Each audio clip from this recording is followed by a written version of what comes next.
When starting their Russian learning journey, many people set high goals for themselves. I want to achieve Russian fluency. I want to become a native speaker. And I want to speak without the slightest hint of an accent.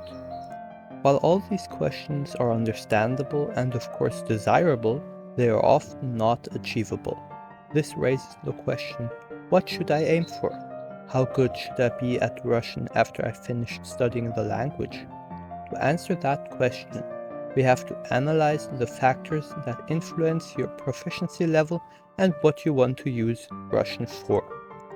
First of all, you have to consider the amount of time you want to invest into language learning. If you can only invest 10 minutes each day, of course your Russian won't become flawless.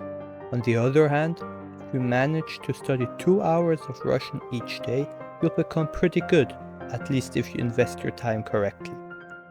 Another point to consider is your surrounding, especially your peer group. If you want to study Russian and you already have Russian friends, it'll be a lot easier.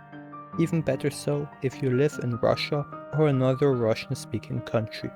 Why does this work? Well, essentially because it forces you to speak Russian. But by far the most important thing when deciding how good you want to become at Russian is your goal. You have to ask yourself for what you want or need the language. If you want to study Russian so that you can talk to your friends in their mother tongue, your Russian probably doesn't have to be that great, because they'll understand you from a certain level on forward. On the other hand, if you need Russian for work, it'll have to be pretty good. So, my advice is that you analyze your situation and ask yourself these questions. What do I want to use Russian for? What is my motivation for learning Russian? And what is the minimum Russian level that I have to achieve so that I can perform my task or goal? At first, aim for the minimum level.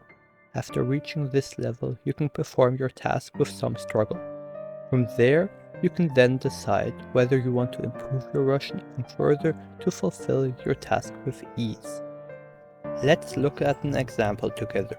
Jeremy is in 10th grade and has been learning Russian for the past 3 years in school.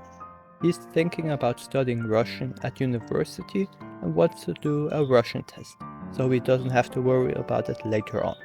First of all, he looks at the universities he maybe wants to apply to and checks their minimum Russian level requirement.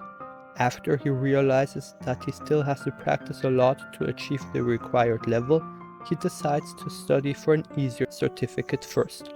After accomplishing the easier certificate, he at least has some proof of his Russian knowledge. From there, he can still decide if he wants to go for a harder certificate. With that being said, I wish you all the best of luck in your Russian learning journey and see you next time. Bye.